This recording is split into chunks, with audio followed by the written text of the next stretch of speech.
Hey, I'm out here doing a little bit of training today with Nelly. Just kind of wanted to talk a little bit about what I carry with me when I am out training. If I'm not at the house training, it's about mid-July now, and I start questions on what you should carry with you and things that you might need when you're out in the field. Uh, some days I train at the house and I have everything there, everything ready. Uh, But when you're going out on to a park somewhere, I'm currently out at my local wildlife refuge, so I have to make sure I have everything with me. Uh, I carry this Yeti bucket. You don't have to have a Yeti bucket. This was a Christmas gift a couple of years ago, and it sat around in the house for a long time, and I just finally decided to use it for dog training. It keeps everything pretty organized. I just want to show y'all what I carry.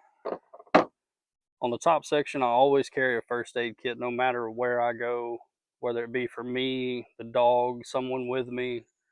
You just never know when you're out somewhere what possibly could happen. Another thing, I keep a pair of gloves with me. This was mainly for when I was force fetching, working on that, and uh, it helps out a lot on keeping your hands from getting cut up. I carry a steady tab with me just when I'm out doing these fine tuning on my dog. Let's see what else. The inside's is pretty basic. I just keep a couple of water bottles in here, a few extra bumpers. I have a long rope for whenever I'm doing long training, puppy training. Just makes it easier on keeping control of the dog and correcting any actions that you need to. The outside, I just carry all my extra bumpers on here.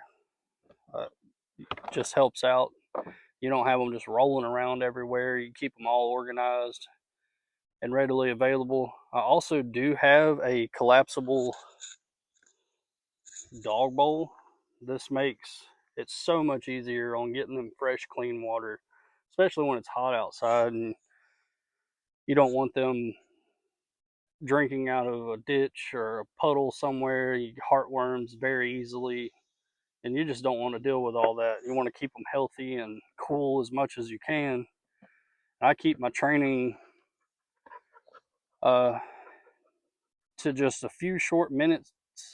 I'll give her a break for a little bit and let her relax, and then we'll do another couple of sessions just to get her ready for season whenever that comes up. I do carry a leash. I still continue to work on basic training. That is the building blocks of everything. If you cannot get through basic training on just sit, heel, stay, it's going to make everything else so much tougher.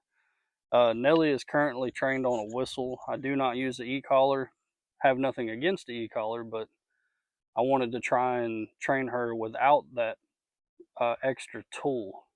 To me, it has been a challenge. She is my first hunting dog um, that I've taken on myself on working with and getting her trained up. She's 2 years old and she will be going into her second season. I did hunt her the first season. She did really good. There was things that it helped me learn that she needs corrections on, and we're currently working through those right now. The biggest thing with her is getting her to stop whenever I blow the whistle on blind retrieves. She has no problem with hand signals, left, right, back.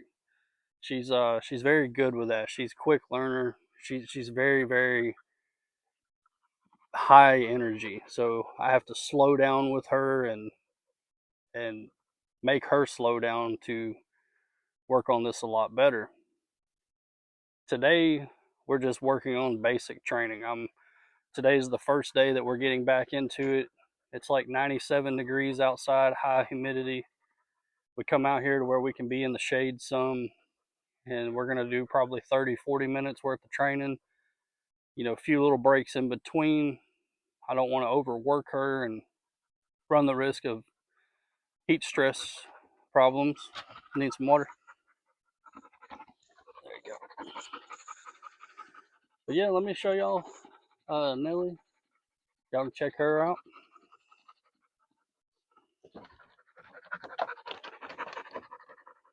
She's 2 years old now. She's she's a great dog. She listens very well. Great attitude. She's very active. Sit sit. She's hot. We're just now getting to the end of training, so we're gonna get out of here shortly and let her get cooled off. But yeah, this bucket, if y'all are ever looking at one, it's a great bucket to have. Uh, don't have to have one. It's You can use a 5 gallon bucket. It wouldn't matter. A few other things I wanted to show y'all is a good quality bumper goes a long ways. They last a long time. Yeah, you could start with the cheap ones and do those. They work really good. They're thin. They break really easy. The plastic in them is very hard, so whenever it does get broken through, it cuts gums on the dog and can cause a lot of issues. I'm currently running the Dive Bomb bumpers. These bumpers are great. The plastic on them, or the material that it's made of, is very malleable. It feels great. The dog can get a good bite on it. It has little ribs on it for them to hold on to. They float really good. They clean up really good. They don't stain very easily. They're just a great all around bumper. Um, the only thing I don't like about them is this hard plastic ball on the end. I'm going to cut these off. I'm going to cut the end of the rope off, take this plastic ball off, retie the rope to where I still have a knot. It is a great tool for if you're wanting to get them long throws in. It really helps with you having something to grab a hold of too. The only thing about them is they're flopping around and stuff. A few times it's happened with Nelly where it's popped her in the eye and she dropped the bumper. She didn't want to pick it up no more. She was concerned that this bumper was going to cause harm to her. So my plan is to just cut these off, retie a bigger knot on there, and then should be good to go. Other than that, these are great bumpers to have. I've purchased these with my own money. I don't have any affiliation with Dive Bomb. I like all their products. I use a lot of their stuff.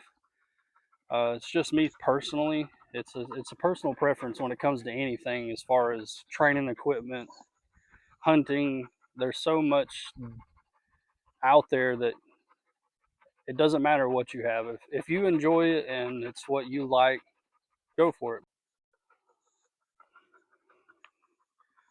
Just want to show y'all a few basic training exercises you can do when you're out here and it's hot outside and you just don't want to overwork your dog and get them burn out or cause heat stress problems. Simple little things can go a long ways, especially if you're doing it on a daily basis or every other day. It doesn't take 5-10 minutes a day, just small little exercises. You can do anything from here. You can do anything from little heel. She is trained on a whistle, so I'm sorry about the noise, but I don't want to get her out of focus on this. But she does very good. Stay. She does very good with staying and listening to the whistle. We're just currently working on casting her out and getting her to stop outside um, the area of where I'm wanting to send her, to where I can cast her either over or go further back, or maybe go to the left or come back towards me. She has no problem getting out there and I can whistle her and she'll go that way. But I want her to stop. I want her to understand that whenever I blow the whistle, she needs to stop because she might need to change direction or come back to me. There might be another group of birds working. We can go back and get the other bird later. Um, that's where we're currently at right now, and we're going to continue to work on it. But she does great. Heel, sit, stay.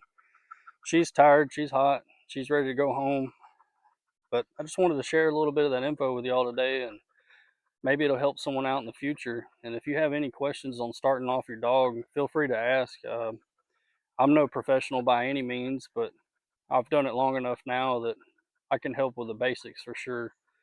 And maybe you have some knowledge that I could use too. But I just wanted to share that little bit of info with y'all, and maybe it'll help y'all out. Just want to share a few clips of Nelly actually working and doing a few basic marked retrieves. It's nothing special. Just want to show you where she's at, and maybe you can understand the whistle aspect of it on telling her to stay or sit before I cast the bumper, and then I make her stay there. We wait a few minutes or a few seconds before I allow her to go get the bumper. That way she is under control. She knows that until I tell her to go, that's what she's supposed to do. She's supposed to stay here and not move until I tell her to go out there. So I want to show you all that. Nelly, here, Bill, stay, stay, stay, stay. And I just want her to sit here and understand that she doesn't get to go until I tell her to. Her command is her name. You can use anything that you would like to, but this is what I like to do. And just her sitting here is making her understand what I'm asking of her. Nelly.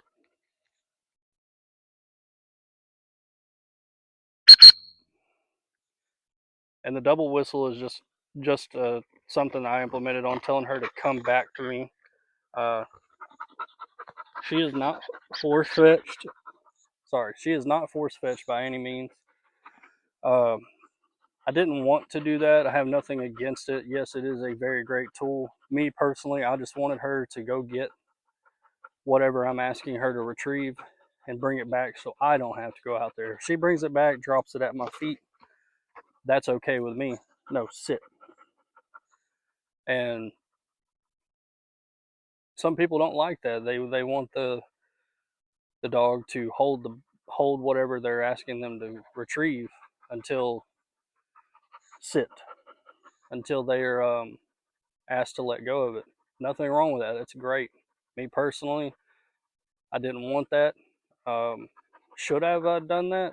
Probably, but I can still implement it in the future. But for now, I'm going to continue to work on making no making her work towards stopping on my command when she's supposed to. But guys, we're going to get out of here. It's hot. She's ready to go. Thank y'all for watching. If you have any questions or if you have any advice for me, please let me know in the comments below. I would enjoy answering any questions. And thank y'all. All right, so we made it back home. And I wanted to just touch a little bit more on the bumpers and a little bit more on the basic training exercises you can do on these hot days that we're going through currently. But right now, I'm going to show you the cheaper version of a bumper. These are Cabela's brands. There's many brands out there. This is just one I had laying around the house. These are great for young dogs, puppies especially. The size of them is fairly small compared to the Dive Bomb one. There's a big difference in them. This does make it easier for a young dog to get used to holding something in their mouth, but this is very hard. They get brittle really fast, especially if you don't take care of them. If you keep them in the truck or in the bed of the truck, or you keep them in the garage and they're getting hot, they're getting cold, they get brittle really fast. I've had several of these crack while Nelly was picking them up, and they've cut the inside of her gums up really bad before. But they're good for young dogs that are just starting out. But whenever you decide, or you could start off with the Dive Bomb bumper, and it doesn't have to be Dive Bomb. This is just what I have at the house. It can be, there's many brands out there, but the size of this is perfect for Nelly. It fits in her mouth good. She seems to carry it well.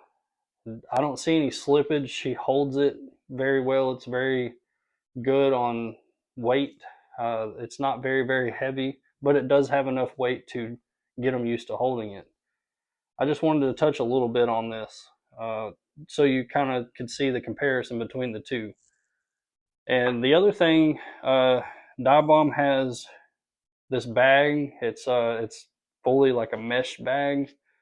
I love this bag. This is what I typically store all my bumpers in. You can put all of them in here and soap them down real good, wash them, rinse them out in here. I don't. I take all mine out, scrub them real good, let them dry out, just so they're clean, they don't stink, things like that. The other thing I want to touch on is training exercises. And you can do this at the house, you can do it inside. It's very, very basic. I do it with Nelly all the time. We do hill in the house. You know, I'll put her on her leash. We'll walk around the house, you know, different turns, going through a hallway or into another room. Um, your living room is a great place to do it, especially if you have a large open living room. You can work her multiple directions and, you know, change it up some. You can go back the other way. It really helps with being in control at any direction that you want to take them. The other thing you can also work on in the house if you'd like to is place them away from you, on, you know, across the room from you. Have them sit, walk away from them, make them stay there, you know, let them stay there a few seconds, you know, and then call them to you. That gets them coming back to you. You always want them to come back to you. You don't want a dog just, you cast them out there and they just take off and go wherever they want, and then here you are trying to chase them down. The other thing you can do is hill, sit, stay. All this can be done at home, 5-10 minutes at a time a day, and it really, really helps out, especially once you're able to get outside and the weather is nicer, and you're able to work longer. It really shows once you're able to get in the field and start training out there, or whenever it's time to hunt. Little things go a long ways, especially in a situation where you have multiple hunters with you. There's a lot of noise going on, a lot of distractions, you know, multiple moving parts, people everywhere. The ride to the blind on the side by side. That's another thing that you want to teach them, is either riding in the bed of the side by side or sitting in the cab with you. I know some people that have kennels in the back of their side by sides, and they kennel their dog up just like they do in their truck. Uh, it just helps keeping her or him protected on the way to the blind. And then when you get to the blind, if you're able to, go out there before season starts. Work with them in the dog box if you have a dog box. If you're a field guy, maybe you have a field blind specifically for the dog. Work on that with them at the house. Get them used to going in there and staying in there. Make multiple distractions while they're in there. That way they're not jumping out and potentially flaring birds or causing issues. You know, that's their safe space. You know, they're in there to be, one, hidden, and two, it keeps them out of harm's way while we are performing shots on birds. There's a lot to it, but just dial it back. There's so much out there that you can research and try different things, but just start small and keep it simple and just work on it. It does take time, and I've really had to learn with myself. It's taught me a lot of patience with not expecting perfection right off the bat. This is not something that's going to happen in a month, 2 months, 3 months. This takes time, a year plus, you know, constant working with them, and it will pay off. especially when you get out there on your first hunt, um, and they're acting like they know what they're doing, and it really goes a long way. And you have a little bit of bragging rights with your buddies. And you know, the first few hunts that you're going to have with your dog, it's new to them. This is a whole new aspect to them, you know, a whole new scenery. It totally changes everything. But if you're able to get out there and train where you're going to be hunting at, or in in a type of situation that you're going to be hunting, that goes a long way on them being comfortable with hunting at different places. I don't train at the same place every day. And that's me personally. It really doesn't matter. You can do it at home every day. I just like to give her a different environment to be in every day, just because I don't know where I'm going to be hunting at. I can be hunting in flooded field. I could be hunting in flooded cypress. Uh, could be hunting in just on the river or in the lake. You know, just there's so many different places that I hunt at that I want her to be adaptive to those situations.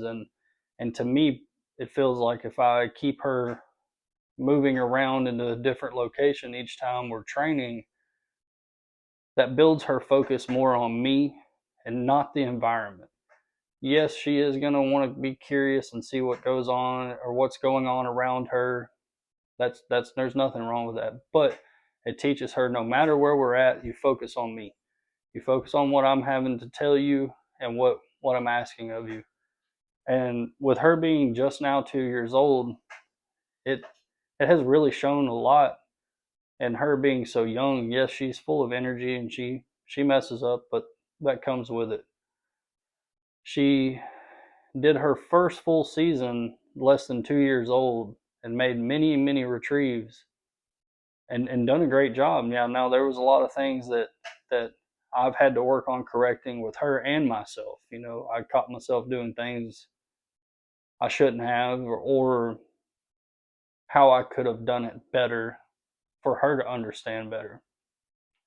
It's a growing situation between the both of you. Y'all are going to grow closer together. She's going to trust you more, and that's the key. You got to gain her trust. Don't get out there and get mad at them and yell and just acting a fool. There's no need for it. The more positive you are, the more positive feedback you're going to get from them. It keeps them excited. It keeps their attention, and it just keeps their drive up. It goes a long ways. Uh, but yeah, I just wanted to touch a little bit on that with y'all and kind of explain myself a little bit better than I did when we were out there in the field. And like I said, if y'all have any more questions or anything, just ask me in the comments, and feel free, if you have any advice for me that you may see that I've done wrong, please let me know. And thank y'all, and we'll see you next time.